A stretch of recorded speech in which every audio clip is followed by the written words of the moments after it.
around there, fans. Network Bears podcast. Boy, we have something special for you today. It has been an interesting ride to get to this podcast. I've got Jeremy Greene from ESPN and Fox out of Asheville, North Carolina. You ask, how in the world do you have a guy from Asheville, North Carolina on a Chicago Bears podcast? Very interesting question. We're going to answer that. Jeremy, how you doing, buddy? I'm good, man. I'm glad to be here. Very flattered. I'm always flattered when people ask. We always get the question of, how do you work for ESPN and Fox? Yeah.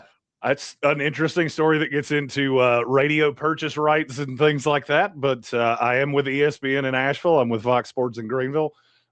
We do a now syndicated afternoon drive show, 3 to 7, the Sportsocracy. Just something that me and my business partner, Tank Spencer, came up with during COVID. We had done another show. We wanted to do a fully interactive, and so that's what we do. It's like the Gong Show for sports.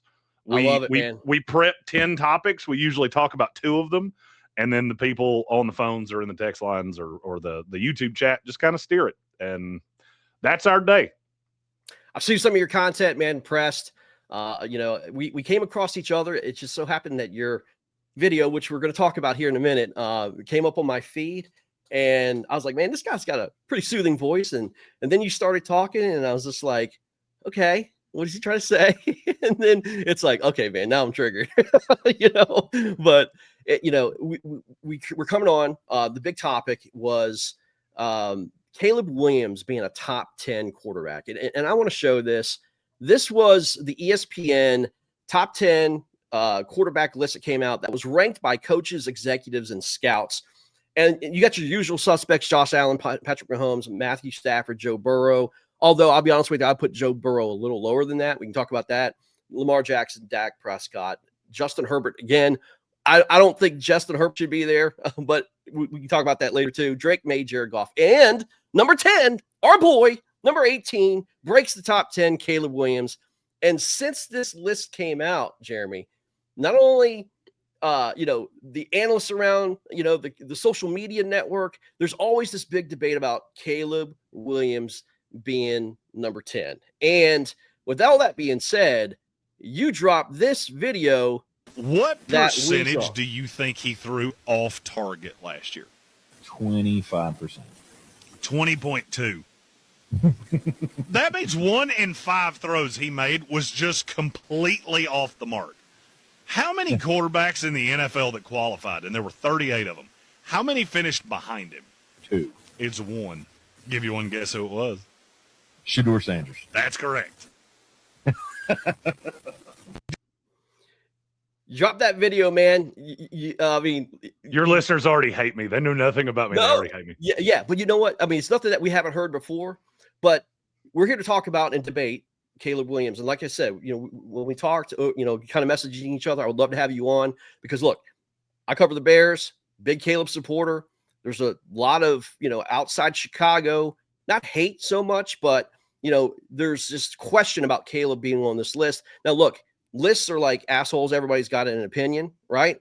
But at the end of the day, the coaches and the scouts and, the GMs, were polled about this list, and Caleb happened to beat out Jordan Love. That's a big thing out of Green Bay. They're arguing about Love's, and, Caleb being the top 10 quarterback.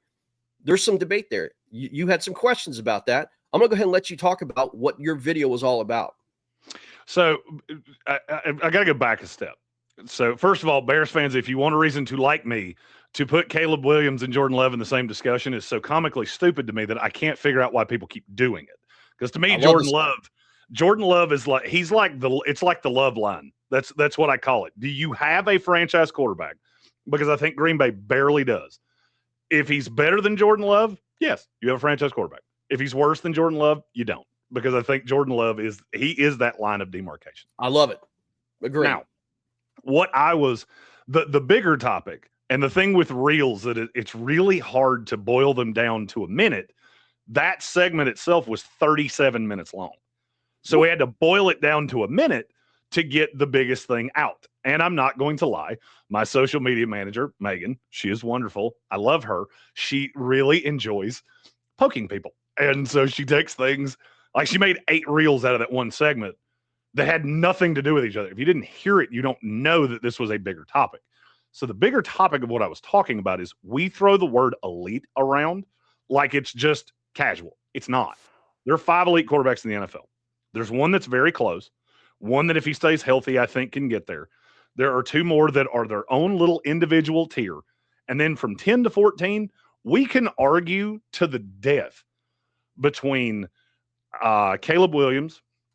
I throw Jordan Love in that not because I think he belongs there, but because I do understand why you're saying it. I just don't agree with you. Dak Prescott, Sam Darnold. There are a handful of these guys because what I actually was upset about, I'm the biggest Sam Darnold truther on the planet Earth. So if you go back on our socials when I was running it, not knowing at all what I was doing and no one seeing, I said the San Francisco 49ers will regret letting Sam Darnold walk out the door and paying Brock Purdy. 3 years later, I don't think anybody would doubt that I'm right about it. You're not going to get a disagreement from me about that. I mean, hey, won the division, won the Super Bowl. So Sam was with the Jets when I was doing things with their podcasters and with the team. I'm a lifelong Jets fan. I watched the New York Jets destroy Sam Darnold. Between Adam Gase, Robbie Anderson, I could do this for a long time.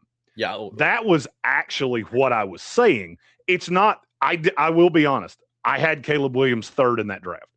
Jaden Daniels was my 1. Drake May was my 2. Caleb Williams was my 3.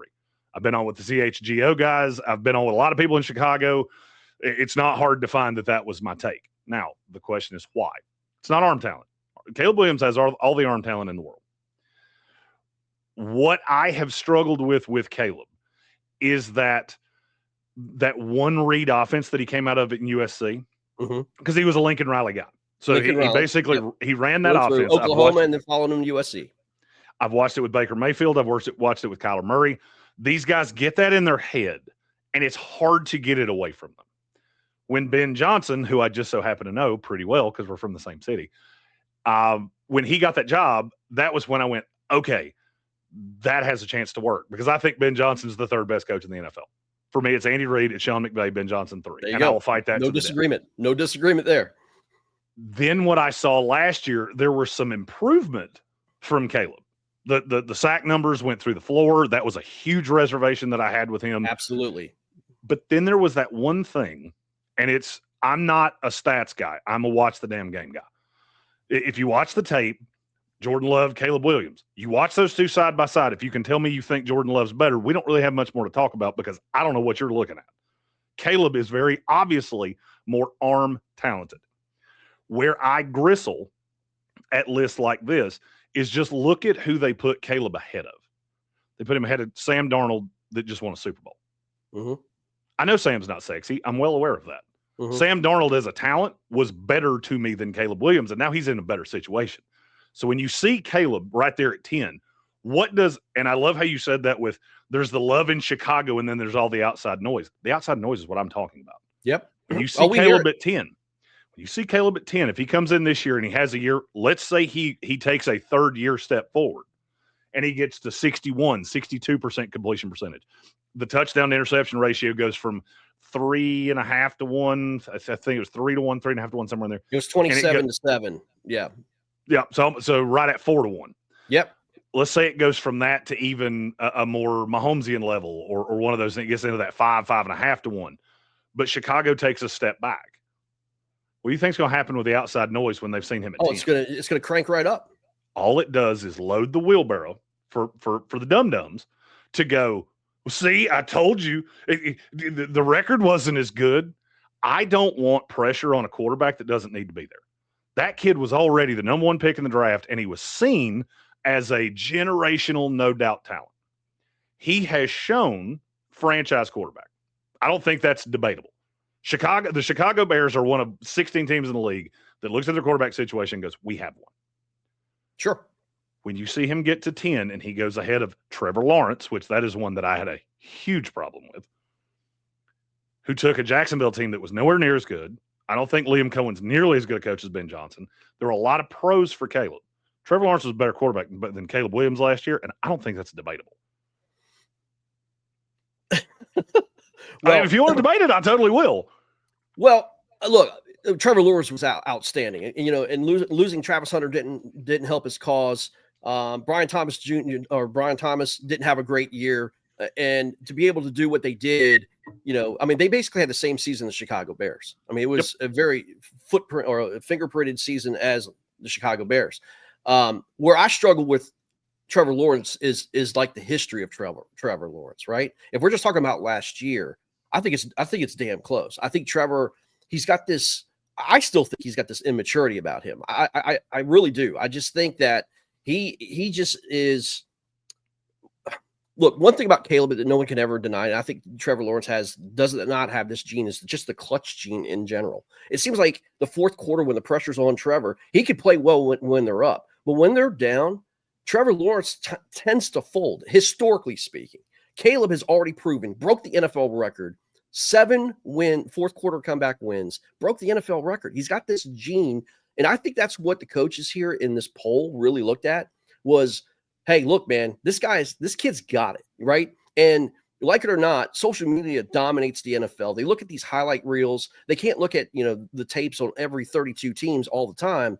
But they see Caleb dropping back, against the Rams and throwing the touchdown pass to Cole Kmet, and that just kind of sticks in their head. So when these lists come out, they're like, well, Caleb had these more wow moments, the 4th and 8 against Green Bay, just the Jordan-esque pose, in the city of Chicago, throwing to Roman Dunze. It's those moments, I think, that basically elevated Caleb Williams had, to this list. I can't think of a single moment that would match what Caleb did that Trevor Lawrence did. I just can't. Kansas City Chiefs. The game on Monday Night Football against Kansas City Chiefs where he just, and this was before they fell apart. That could be one. But there wasn't a moment. That's right. Actually, I love how you said that. So that's one of the things that gets me about Caleb. You're right. That clutch gene, I always gristle at that argument, and in just a second I'll tell you why. Mm-hmm. That throw in the playoffs, the Kmet touchdown in the back corner of the end zone, and I will die on this hill. That play was, I think, 11 seconds long. Yeah, dumb. It was all bad. It was impossible until the corner got lost staring at a butterfly or 100%. Looking at the moon or whatever it was. That could have been one of the most god-awful interceptions you've ever seen, but it wasn't. This is actually the same argument I've had against Jordan Love. Jordan Love does things that don't make any sense. They just keep working. Yep. That ride will stop. Ask Jared Goff. I've watched it happen because they did the exact same thing until he got to Ben Johnson. He basically, I will make the argument, Jared Goff got everything out of Sean McVay he could. Then he hit on McVay's wife. And I don't know exactly what happened from there, but something happened and there was a disconnect and Jared Goff fell off a cliff until they got him to Detroit and Ben Johnson brought him back from the dead. Absolutely. I completely agree with you. Yep. So I do want to talk about something that you had brought up, and you had brought up this bad throw stat. Okay. You talked about, his bad throws were 1/4 or 1/5 of his throws. 1 out of 5. Yeah, 1 out of 5. And let me just kind of dig deeper into the stat. I do have the Pro Football Reference stats, and you're right. He was 20.7% bad throws. But here's the thing I don't like about stats. I mean, like, stats that are subjective mean shit to me, right? Mm-hmm. Stats that, what's a bad throw? Define, please, what a bad throw is. Is it a yard off? Is it a foot off? Off its target? No one knows. It's not defined. Some goober in some press box that's hired by either PFF or whoever the hell is doing these stats. And now it's a robot for PFF that analyzes it. And they're like, that stat, we're just going to knock it down to this box here and call this a bad throw. And here's the actual stat itself from Pro Football Reference. Caleb was 31st in bad throws, 20.7%. But here's my problem with this stat that you definitely brought up in your video here. Here's the top of the list. It's Spencer Rattler, number 1, and then you have Geno Smith, number 3. This actually comes from a buddy of my podcast host, Chris Smith, who brought this to my attention. Dude, anytime that you have a list and you're stat driven and your number 1 quarterback is Spencer Rattler and your third quarterback's Geno Smith, I'm throwing that shit out, man. That just doesn't make any sense to me. So that's bad throw percentage. Mine was off target percentage. Same kind of difference, though. I'll say this. It's basically the kind of same thing. And the off-target percentage is a PFF stat, and it doesn't incorporate a couple different things. Well, let me say this: it throws out throwaways. Yep. It throws out, drop passes. It throws out all these different things. But again, my whole thing with that is, what's an off-target pass? I mean, again, what's the target range? Because you have some wide receivers like Roman Dunze has a huge wingspan that could go up and get 50-50 balls. That's why he was brought in. He was a 50%, over 50. He was 61% 50-50 ball catch rate at Washington. He came to Chicago. He was 17%. I mean, but again, what's that catch radius that they're referring to? So this stat, again, is a subjective stat. And, it's looked at, it's talked about, like, all the time. These analysts get on ESPN, these analysts get on Fox, and all this other stuff, and they talk about this off-target throw percentage. And look, it doesn't look good for Caleb, and that actually backs up to his actual completion rating, which is a real stat, number of throws, divided by the number of catches, and he's at 58%, and that's not good enough in the NFL. That's the one that bothers me. That's the one that I actually started on. Right. So what you said about catch radius, I always go back to, I knew John Brinkus. I don't know if you remember Sports Science was of course. a great thing that ESPN did. Absolutely. John Brinkus he was a Awesome. beautiful human being. Awesome. Passed away a couple years ago. He actually did a thing about how big Larry Fitzgerald's catch radius was. Mm-hmm. And it was the size of an elephant. If you got it to within the size of an elephant, he could catch it. I remember this. Yeah. So that's where I'm not a stat nerd. I will use them to support an argument. Sure. I've always said stats in football are a lot like stats in politics. I can find a stat that will back up anything I say. Any story you want. And if I don't give you the opportunity, as we're doing here, for you to say what you said, me to say what I said, then it's just an empty stat. We might as well be politicians. That's the reason I love doing stuff like this.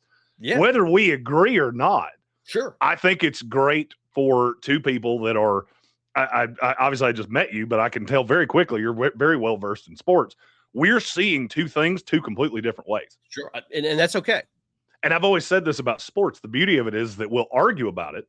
We'll have knockdown dragouts of you're right on Caleb, I'm right on Caleb. And by the time we actually have a resolution, we'll find 45 other things to argue about and completely forgotten that we ever had that. For sure, 100%. It's the beauty of that's what when I talk to you, I said, look, I want to respectfully speak to you about these things because, especially about the statistic that was brought up in your video specifically. And I've got other stuff I will talk to you about, but, it makes Caleb – it basically makes Caleb look like one of the worst NFL quarterbacks ever in history. The only one who's worse was J.J. McCarthy.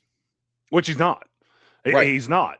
And what gets me with a guy like Caleb is, I even said this when he was drafted. I was at the draft in Detroit the year that Chicago took him.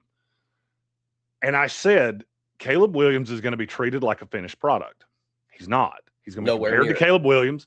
Or he's going to be compared to Trevor Lawrence. He's going to be compared to Andrew Luck. He's going to be compared to Peyton Manning because those are the ones in the last generational talents. I hate that term. Yeah. The one I really hate is can't miss prospect. I got news for you. Any prospect can miss. 100%. I watched Sam Darnold, who honest to God, I thought Sam Darnold was as can't miss as a prospect can be, and I watched the Jets break it. Ironically, from the same school. USC is really good for that. One of my greatest draft hits ever. Do you remember when Amon-Ra St. Brown came through the draft? Yeah, he was 5th round. Do you know where I had him on my big board? I have no clue. 8. He was my 8. Wow. I spent 2 days of the draft screaming, I do not know USC what people guy, are saying. Man. USC guy. USC was a fertile ground for me for a lot of years because they were so poorly coached. You see the raw talent in these guys, and all you got to do is get them to somebody like Ben. And I'll never forget when Detroit took him. I didn't love the fit at the time, but I also didn't really know exactly what that offense was going to look like. Yeah. It took a handful of games before I went, that one's going to work. I think something that I'm going to write a book about this one day. We worry so much about the prospect and putting the prospect into a box that the fan that doesn't watch college football can consume and go, this is what my team just got. we don't ever look at what the team ready for the quarterback. The problem is, Jeremy, with that, and again, like you and me, we're both college football nuts. We look at these scouting and try to figure out who's going to go where and all that stuff. The draft is my favorite time of the year. But one thing that we get caught up in is trying to compare this prospect to a former NFL prospect and put this, like, I don't know, the ceiling on these guys, right? And it's especially the older folks, like the older NFL players. It's different time, different systems, different coaches, everything's different. And when ESPN or whoever's going out there and saying, well, he comps out to this guy, I've heard Caleb comps out to John Elway. He's a perfect John Elway comp. And I can see that, but John Elway is a completely different era. No doubt. What they had to deal with. So I do a book every year. It's called The Mullet. It's my NFL draft guide. It's my top 500 players. I do full comp breakdowns, tape review, all the thing on my top 300 players. I have a rule. I will not use a comp on a player if the player I'm comping him to is eligible for the Hall of Fame. If they've been out of the league for 5 years, I will not use that comp because it's a different game. This game changes. It is. It's just like the world. The world changes on its axis every 10 years. The NFL does the same. Correct. I get people that when I bring up the Caleb Williams stat about he completed, what was it, 58.6% of his throws? Yes, sir. I think. That's right. I have people routinely that say Brett Favre won a Super Bowl doing that. And he won an MVP doing that in 1997. That's exactly the league right. leader that year was 60, if I remember correctly, and I don't have stats. I think it's 62.4. Run first league, and it's a completely different story now. Now Ben's trying to bring that back.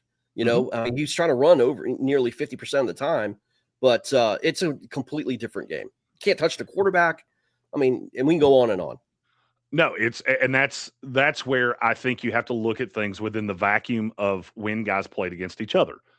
I've said 1,000 times, I think Dan Marino would complete 75% of his passes right now. I think Dan Marino would be a force of nature because he had a slew of Irving Fryers and O.J. McDuffies that couldn't separate. Now you can't touch a receiver the same way. He threw 8,000 yards in 1.5 years. His first 1.5 years. 8,000. It's like 8,100 yards. Oh, trust me, I've been a Jets fan for 35 years. Beat the 85 Chicago Bears. my first memory of football was the fake spike. I remember it like I was 5. Against the Jets. I remember it like it was yesterday. Yeah. Still haunts my nightmares from time to time. But that's where I think when we get – first of all, I hate list culture. I think list culture is – The listicons. It's listicon season. I had when I was in college, I had a professor that he had a theory, and now you got to understand this goes back to 2005, called it the music video theory. The attention span of the public gets cut in half every 20 years. And what he was talking about is at that time, we had Vines, which were shorter, but music videos had started about 5.5 minutes. Then we had TRL. TRL cut everything down to 2.5 to 3. Yep. Well, if you think about that, now we're 20 years later. What's the average duration of a TikTok? A minute. You cut it in half again. Yeah. People have very small attention spans. We just like what you and I do. We're radio hosts, podcast hosts, content creators. Yep. We have to get somebody in 2 seconds. I got to say something outlandish to get your attention, or you're scrolling right on by. Yep. I think lists do that, but then they don't elaborate on things. To me, one of the dumbest arguments, and I've been having it for 2 days now because I said something nice about Lamar Jackson. So invariably, I have to be an idiot to every anti-Lamar guy, and every pro-Lamar guy absolutely loves me. Yeah. Lamar Jackson is unlike any other quarterback in the league. I did not love him as quarterback prospect. I thought he was going to end up having to play another position. I went to West Virginia. I know Pat White. I remember watching Pat White almost get decapitated by Troy Polamalu. Absolutely. That was what I was afraid of with Lamar Jackson because he did it at Louisville. I remember watching – you're a Florida State guy. I remember watching him terrorize Florida State at the KFC field or whatever they had that called at the time. Mm-hmm. He beat Florida State by himself, which nobody had ever done. Exactly. Slaughtered us. He was known as the running back that can throw the ball. That's how he came out, and all the coaches, he was drafted 32nd in the first round. And then Baltimore took him. And Yeah. Baltimore, I got a lot of friends in that front office. You know what they all have in common? They've been there forever. Yeah. They've been Stability. there forever. Stability. They know what the coach wants. They know what the offensive coordinator wants. They know what the defensive coordinator wants. When they hired Jesse Minter, first thing they did, hire Anthony Weaver. Anthony Weaver and Jesse Minter, they know each other, but it's not a deep no. Well, you watch Declan Doyle. He's going to be a dude. Under Ben Johnson. I'm telling you, he's going to bring an absolute fire to Lamar Jackson. He's going to absolutely run Derrick Henry. Fumbles or not, he will run the ball. Anytime Ben Johnson looks at me and says, that kid's got a beautiful mind, that kid's going places. And I think he will be a head coach in this league at some point. For sure. But where I always got with Lamar is that Baltimore bought all the way in to Lamar. Lamar was the center of their universe. That's how Derrick Henry wound up there. That's why they took Zay Flowers where they took him. That's why they've had 2 or 3 tight ends on that roster forever, because they know how to build a roster for Lamar Jackson. That's different than building a roster for Joe Burrow. If somehow we had a Freaky Friday and Lamar Jackson was the quarterback of the Cincinnati Bengals, Joe Burrow was the quarterback of the Baltimore Ravens, I think both of those teams get worse. Not because I think one of them's worse than the other. I completely agree with you. The offenses don't fit. No, they don't. What you've got, even Vega Ioane that they just drafted, big Mauler pulling guard. That's perfect. They just signed Ethan Pochich from Cleveland. Yep. The kid's not a good pass blocker. He's a great run blocker. Yeah. He's perfect in front of Derrick Henry. And that's where I think a lot of people get lost, is that we want to apples compare quarterbacks to each other at all times. Can't. Different systems. So that list that the list that we started this with, I'm going to say a few things, and I want you to tell me where you disagree with me. And I have no idea what your answer to this will be. Sure. I think there are 5 elite quarterbacks in the NFL. Okay. Pat, Josh Allen, Joe Burrow, Lamar Jackson, Matthew Stafford. I agree. That's the 5. I agree. Any other top 5? I'm lost. Colin Cowherd having Caleb at 3, and I'm not saying this just because I'm on a Bear show. You said that to incite someone. I don't do that. I don't care about the clicks. I don't care about the views. I don't want my name attached to something like that because I don't believe it. Correct. Those 5 teams would not move off those 5 quarterbacks for anything. Yeah. The money might get involved. Draft picks might get involved. If it's just, I have to go win a game today, those 5 teams know I'm in better shape unless I'm playing one of the other 4. Correct. Ranking, debatable. I want to say this. One thing I do have a concern about. You're there. One thing I have a concern about is Joe Burrow. I did not like the way he finished the season, with Cincinnati. It left me a lot of doubt if he's even going to stick with the team or not. His confidence was shot. He was obviously getting punished by that offensive line.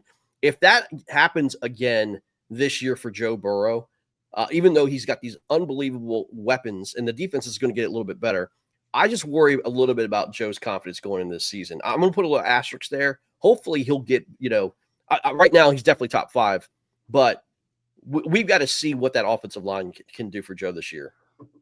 I really like Cincinnati this year. I think there's a lot to like about where Cincinnati's headed.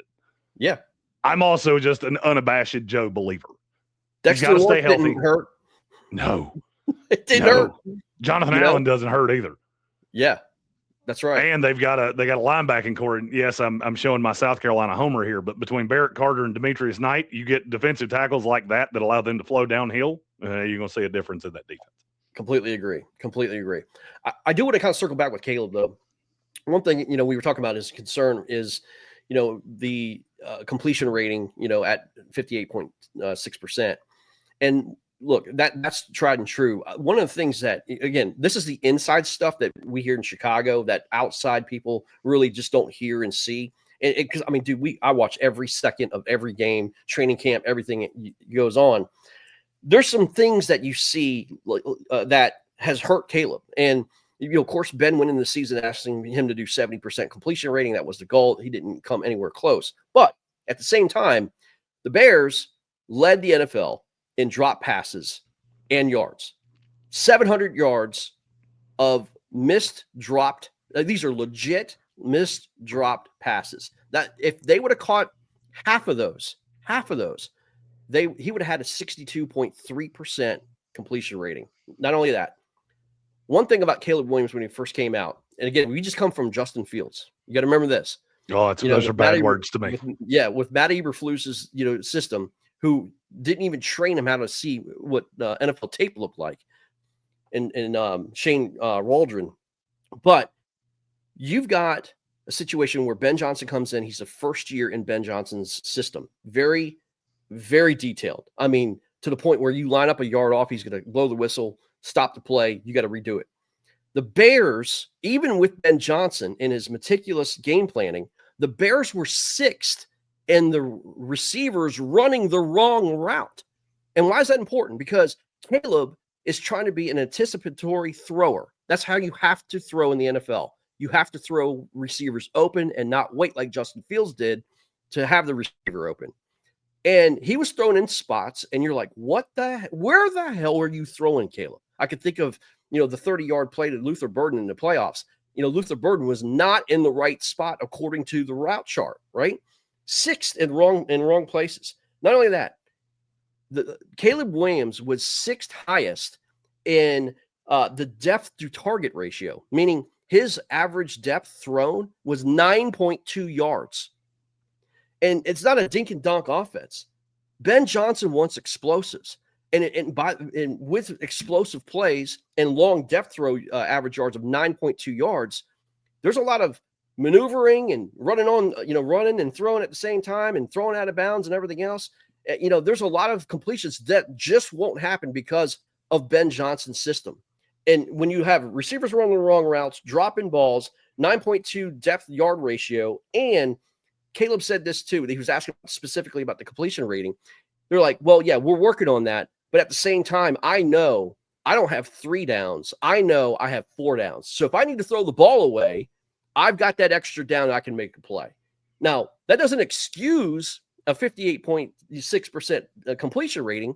But you know what does affirm it? The wins and the explosives and the wow moments. And so imagine Caleb Williams working and getting into the 60s, low 60s. I mean, what the career average for Peyton Manning was at 64%. Patrick Mahomes is like 63%. If he can just get up to that level, I'm telling you, man, look, Caleb's going to be my big thing is this year, I've got an expectation of Caleb pushing for the MVP for this year. I know that's ridiculous. That right there. No, you just said it. You actually nailed. The funny thing is you nailed my argument. And that's what I love about a conversation like this. I agree with every word you just said. Now, I do have a couple yeah buts. Okay, perfect. So you've got the receivers running the wrong route. Yep. You have that with DJ Moore, who's been in the league for 7 years. You've got that with Rome Odunze, who was a top 10 pick. You got that with Luther Burden, who really came on. I'm not gonna lie, I was wrong on. I'd heard a lot of things about Luther Burden. 2 great tight ends. I would make the argument the best coupling of tight ends in the NFL. Yes. Now, by the way, you just added a third one that you're going to really like too. Sam Roush. Oh, let's go. I love that kid. Yeah. So you had all of that. You have that receiving core, and yet somehow you were 6th highest in receivers running the wrong route. Is that on Ben? Is it on Caleb? Because I can tell you, in Detroit, a lot of that was on Jared Goff. Those are things that, and I love how you said it, it doesn't excuse it. Yep. That's where I'm at. We're putting Caleb into this. We're projecting him forward. You know who else we did that with? CJ Stroud. You know who else we did that with? Jaden Daniels. You're correct. And so you put this pressure on this kid of he's going to take this step. Let him take the step. Put him at 11. Put him at 12. I'm fine with that. And yes, I know that sounds like a nitpicky thing. I've worked in media for quite some time. So when you see that list and you get the Caleb haters, and there are some of those out there. I am not one of them, in spite of what people want to say about me. I am not one of them. I fight him every day, man. I fight him every day. You put that kid in the top 10 and you just drew a bullseye on his back. So if you don't take that step forward, then you get the hate and all of the things that come down. So what my argument with Caleb Williams is, yes, I would take him over a slew of these quarterbacks in the NFL. I wouldn't take him over Sam Darnold. And I think it's disingenuous to say it. Sam Darnold's coming off a Super Bowl run. I get it. That Seattle team. Won the Super Bowl. It's hard to argue that. That Seattle team was a supernova. They I drafted. would have loved to have Chicago go to Seattle though in the championship and face them head on head. I would have loved to see that. And a lot of the things that you said, I don't agree. I don't disagree with. I mean, there is a timeline here where 1 year from now we're talking about Caleb Williams the same way we're talking about Trevor Lawrence, where Trevor Lawrence finished 4th or 5th in MVP balloting, and now he's finally shown off what he was. But we're trying to put that cart before the horse. Yeah, and that puts there's also especially in a market like Chicago. There's also a world. Look, Caleb was 65 yards from breaking the Chicago Bears passing record, right? And he will break it this year. If Olamide Zaccheaus would have caught a simple slant route, he's still running against the Commanders, but with all that being said, I see a world with Chicago being a better team, but having a worse record. I mean, we have the hardest schedule in the NFL. There's no doubt about it. We're playing first place schedules. Our schedule's pretty easy in the very beginning. I think we can go 5-0. I mean, if we go to Green Bay, we can go 5-0. But I mean, who knows? One thing that Chicago had for them last year, and Bears fans don't want to talk about this. We got as lucky as anybody in any team. You can't repeat the amount of turnovers that this defense had, and being 29th. Our defense was 29th. The injuries were out. We were the most injured team in the NFL, and the fact that we faced backups. When we went to Baltimore, Huntley was there. When we went to Bengals, it was Joe Flacco. I mean, and the list goes on and on and on throughout the season. We were facing their second string. I mean, we faced Detroit. We got our asses handed to us. We were facing their third string defense. And, we could go on and on. That's not going to happen this year. The statistical odds say that's not going to happen this year. I think this Bears team fundamentally is going to get better under second year of Ben Johnson's offense. I agree. But the record is going to be worse, and Caleb's going to take an absolute beating because of the win-loss record, but not looking at the actual games. And that's where I'm at with quarterbacks, is we start heaping up, and we do this all the time. I mean, look, I specifically remember doing this list 2 years ago where CJ Stroud was at 6, and I went, you're going to regret you did that. Yeah. Not because I don't, and CJ's right there with Caleb Williams for me. They're in this same, they got next line. It's those two, Drake May, Jaden Daniels. I would say, I know you're not a big Justin Herbert guy. I love the Chargers this year. I do too. Love Mike McDaniels with Jim Harbaugh. I've got them going to the Super Bowl, believe it or not. I debated this. The Chargers and the Bills are two of those teams that, it's kind of like Dad telling me he's getting me a pony for my birthday. I'm not going to believe it till I'm feeding that thing a carrot. Yeah, you're right. That's just where I'm at with those you're two. Exactly right. They've burned me too many times, but I kind of agree with you.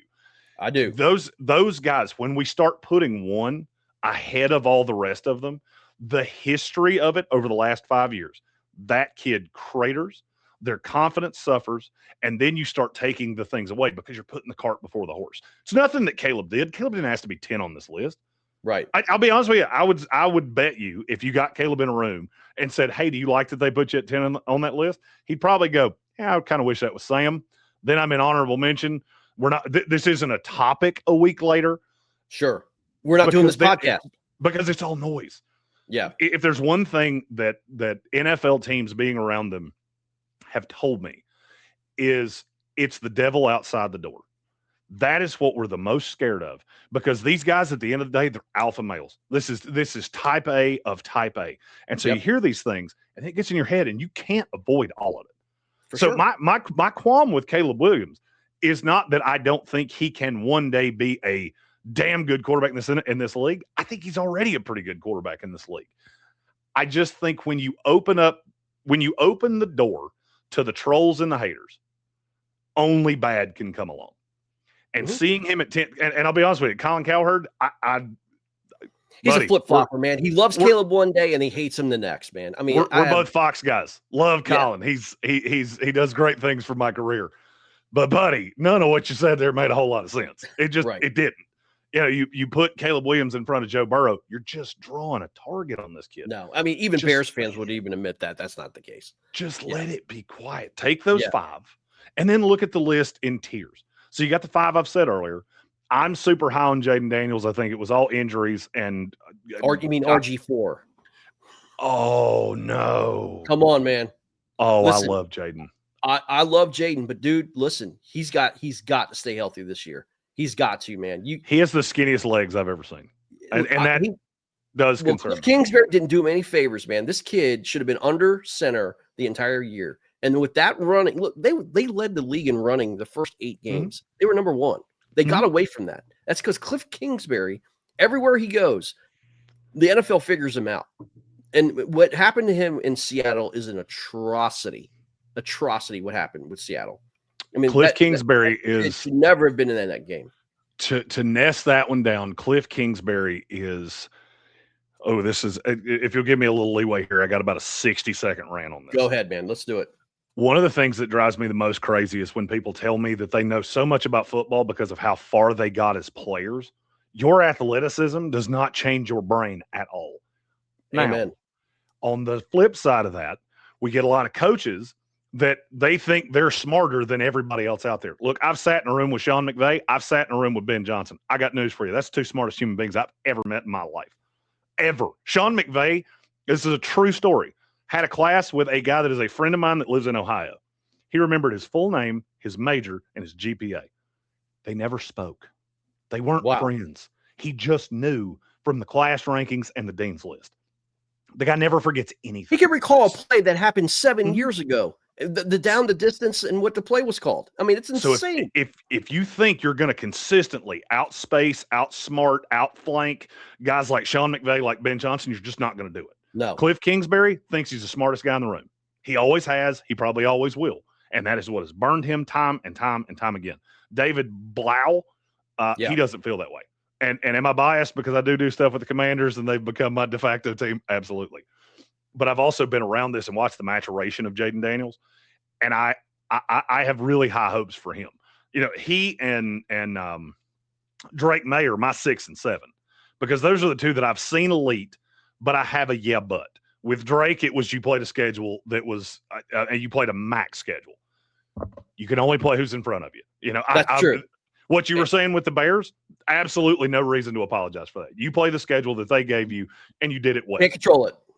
Nope. You have no say. Something, let's go. I mean, I don't know if you heard. I don't know if you're an NBA guy or not. I started as an NBA guy. For sure. Adam Silver just said they have to figure out where LeBron James is going before they can do the schedule. They know. Think about what I just said. They know exactly where he's going. I mean, it's very obvious. I would agree. I'm not sure we're going to say the same spot, but you think it's Miami, don't you? No, I don't. Cleveland? No, I think it's Cleveland. I think it's Philadelphia. See, that wouldn't bother me. You know what?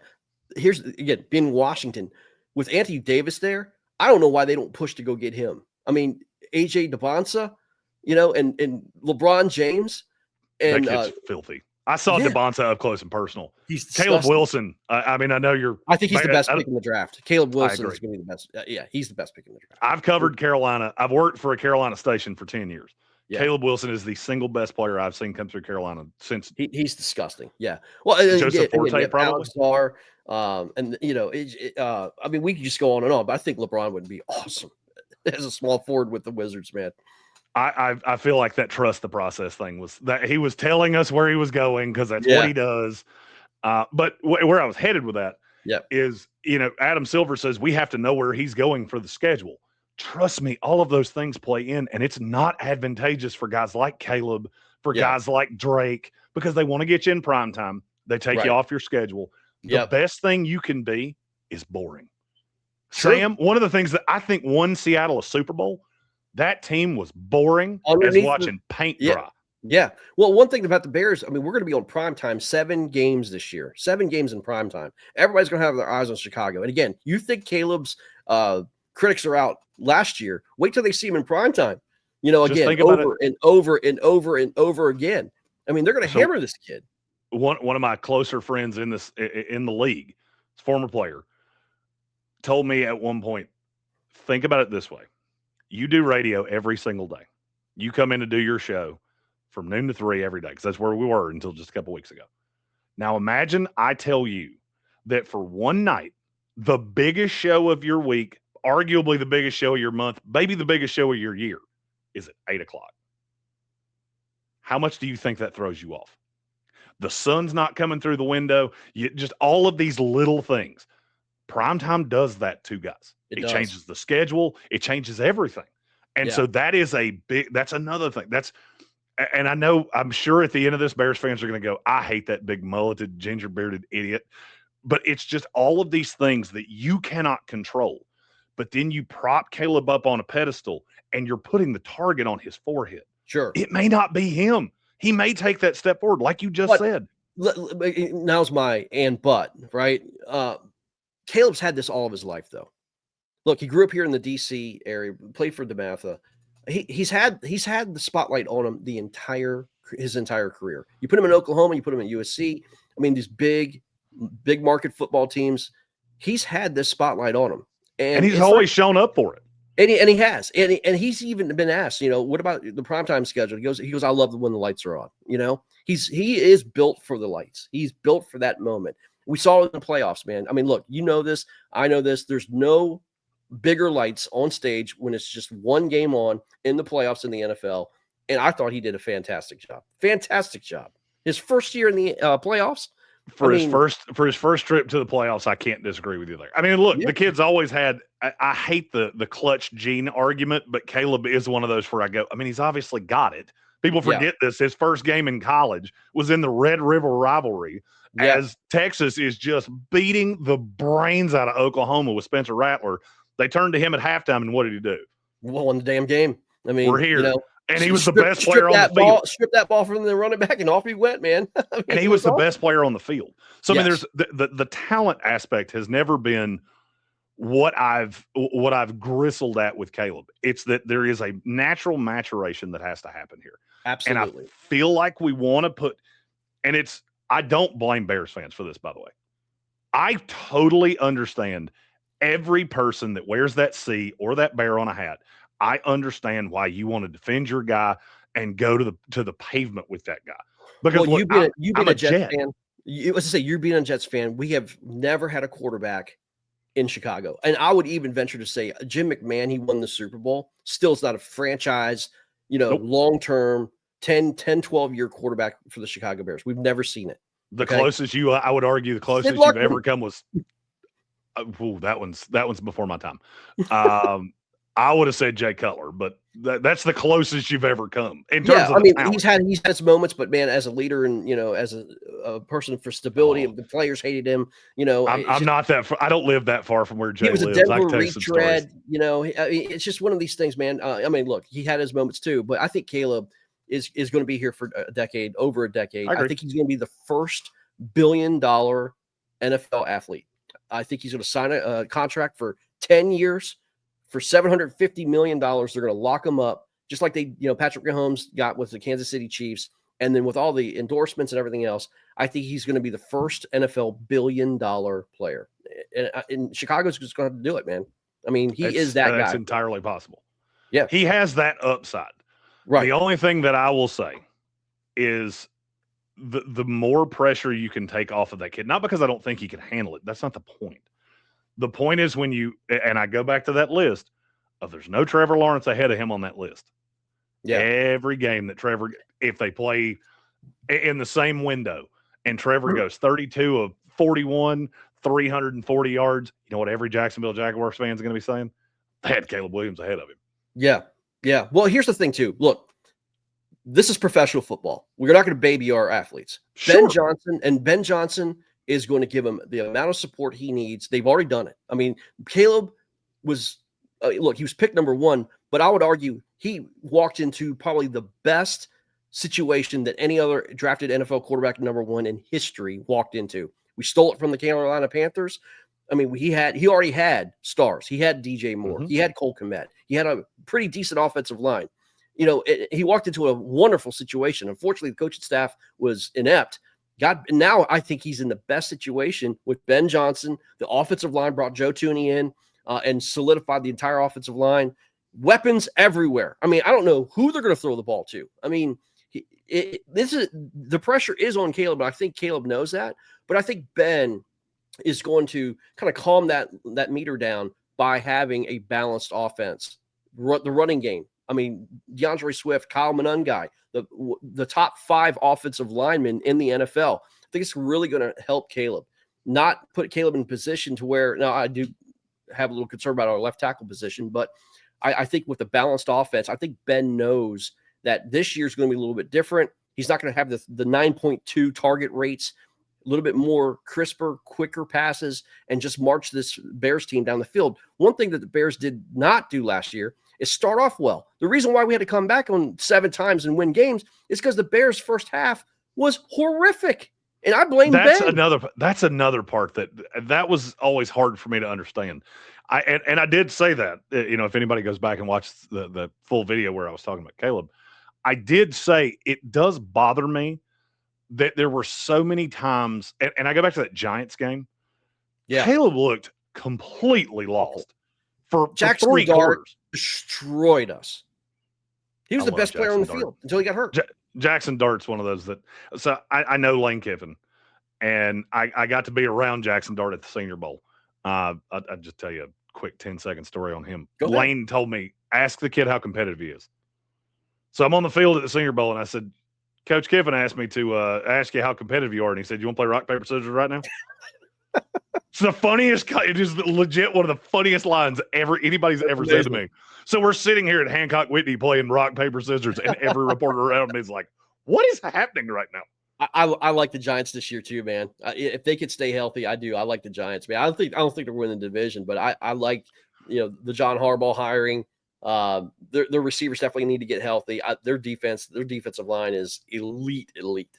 Oh, so, I get a lot of argument about what I think is going to happen in the NFC East. I'm the biggest Cowboy hater probably in the world, and I look at the Dallas Cowboys and go, "That's the best team in that division." You don't want to admit it, but they are. I honestly think they're going to be number 2 or 3 in the NFC. I think they're better than Philadelphia right now. Oh, no question. No question. Caleb Downs. Losing A.J. Brown is going to be and I guess that's one of the things that I tie back to the Bears of, I'm directly tied here to 2 NFC South teams because I got Carolina right down the road from one studio. I got the Atlanta Falcons right down the road from the other. I got a hot take for the NFC South, by the way. New Orleans Saints win it? Yep. It ain't that hot. Trust me, I'm hearing it a lot, and I can't disagree with it. I love Tyler Shuck, man. I do too. Love him. I watched it. He ran the 40. There were like 4 quarterbacks that ran the 40 last year when he came out. And there was a big break in between it. I don't remember why. And Shuck came out and was just pumping up the crowd. He was so good in the room. I adore Tyler Shuck. I mean, I do think it's funny. He already qualifies for AARP and he's only the second year in the league. But well, they just got that kid, the wide receiver from ASU, man. I think it's just going to open up. Jordan Tyson, yeah. If that kid can stay healthy. And fun stat to win a beer from your buddies. Last player drafted that was born in the 90s, Tyler Shuck. He'll be the last one. Okay, there you go. Yeah, man. I'm excited for the Saints, though. I mean, their defense, Cam Jordan comes back, and he's old. But I think they're going to be pretty decent this year, man. The defense for the Atlanta Falcons. If James Pierce doesn't miss more than half the season, that defense can be wicked. Xavier Watts is about to show that he is a dude. Yeah. Him and Jesse Bates. I love seeing teams, and it's a Bears show, so I do have to tie this back. I think you can say the same thing with Ryan Poles. I love when GMs have a plan. Yeah. And what my co-host Tank Spencer, big Tampa Bay Buccaneers fan. The thing I've always railed Jason Light for, he doesn't have a plan. He falls in love with players. Then he winds up with these big holes on his defense, and he has to patch them with a guy like Reuben Bain, who I like as a player, but I hate the fit. Yeah, I did too. I didn't like that pick by the Bucs. Everybody lost their mind about it. I'm like, he's got short arms. He's 270 pounds. You're going to stand him up? That's not where he fits best. I was low-key hoping he fell to the Jets at 16. I'm not sad about Kenyon Sadiq. But Bears have a little bit of angst against the Atlanta Falcons. We didn't get our 2 third-round picks when Ian Cunningham went over there. Obviously, we raised him up through Ryan Poles, as the assistant GM. We did everything we could to meet this NFL standard, to get our compensatory picks, and we got absolutely shafted by the NFL because Matt Ryan is the president and the head of football operations, and Ian Cunningham's just the GM. Complete sham. Oh, I didn't. Complete sham. They didn't give us our compensatory picks. I didn't think of that. That is kind of a sham. I didn't know that. Falcons and fuck the NFL, man. That's how I feel about it. Jeff Ulbricht's one of my closest friends in the league. Oh. That draft thing with his kid. I was angry at a kid I've never met. Like, your dad's such a good dude. And that's what people are going to remember about him forever. Yeah, man. I mean, but like I said, we came on here and we're going to wrap this up, but came on here again, very civil conversation. I thoroughly enjoyed this, Jeremy. I really did. Thank you for coming, taking the heat, so to speak, coming into the bear cave and kind of answering some questions. But I think we agree on more things than disagree on by all means. But I do see your points. I hope you kind of see a little bit about being a Bears fan and covering the Bears, where we see Caleb going. And I do agree with you. Putting him 10th on this list definitely puts a target on his back. And especially with the Jordan Love lovers out there and the Green Bay Packer fans, they are all throw cans of soup at those people. They're lunatics. Oh, They don't understand. They don't understand anything but violence. No, Jordan Love. absolutely. I have never had more people call me an inbred redneck than. Now, I also did do a draft in Green Bay. Have you been to Wisconsin? Yes, I did a draft at Lambeau. Worst roads in the world. I think they install them 4 feet at a time. It's impossible to work as you're driving through there. That town, they are the friendliest people, but like the stadium's right in the middle of a city, which, I mean, I have an endorsement deal with Ford, so I drive a gigantic truck, nowhere to park it. At one point, I just had to throw the keys to one of the guys with us, like, you got to find somewhere because I got a draft starting in 45 minutes. I got to get in there. I think he may have parked it on the field at Lambeau. I have no idea. It came back to me. Green Bay fans I catch a lot of flack. And now I would say it's a great way to go out. The difference in what I see in Green Bay fans to Caleb, or what I see with Green Bay fans to Jordan and what I see Chicago fans to Caleb, there's a big difference there. I see the straight line path, how Caleb could become an elite quarterback. I think he's probably going to stall out somewhere around 7 or 8 because that top 6 is just borderline impenetrable for me. I'm cool with it. And you should be. I'm cool with it. It's not shade. We had Rex Grossman, for God's sakes. My favorite Jet quarterback of all time. I got 2 Jet helmets behind me signed. One was Sam Darnold, one's Chad Pennington. I just had to watch one win a Super Bowl with Seattle. Yeah. The other one finished his career with the Dolphins. If I was a Bears fan, I would buy a pool tarp with Caleb Williams' face montaged on the back of it and dare every idiot like me to say anything about my guy, and I would defend him the same way you do. I completely get it. Yeah. No, it is what it is, but time will tell, man. I mean, look, this year's going to be, he's got to show up, man. He just has to. It's not just about the completion percentage and everything else. I think the most important thing for Caleb Williams is to trust his wide receivers, Ben Johnson, in second year, coming out of the huddle clean, and then start on a good path every single game. Like, you got to go down and score first drives, man. You got to put your foot on their throat as quickly as possible. I mean, because look, the NFC North is going to be an unbelievable pathway. I mean, whoever wins the North earned it. You're going to get Detroit and Chicago. Yeah. I will say, I'm more down on Minnesota than any analyst probably in the world. Kyler Murray is not going to be that guy. Yeah, Kevin O'Connell. How is that due to quarterback whisperer when I've seen more Max Brosmer, J.J. McCarthy, Carson Wentz? I mean, are we giving him credit for Kirk Cousins, who'd been in the league for 15 years, or Sam Darnold, who you just lucked into because you would not have started him had J.J. McCarthy not got hurt? And then you let him walk. He goes to Seattle for a penance. He got the same contract Baker Mayfield got and won a Super Bowl. And somehow Kevin O'Connell's a quarterback whisperer? Thank you. That's like saying that's like saying I'm the world's greatest aqua velva women whisperer because I somehow convinced my smoking hot wife to marry me. My dating life before her was a Steph Curry box score, a lot of threes, bro. That does not make me that's a rant for another day. We're gonna end it on that. All right, Bears fans, like, subscribe. We're gonna post this on TikTok and all that good stuff, man. Appreciate all the Bears fans out there, and bear down. Let's go.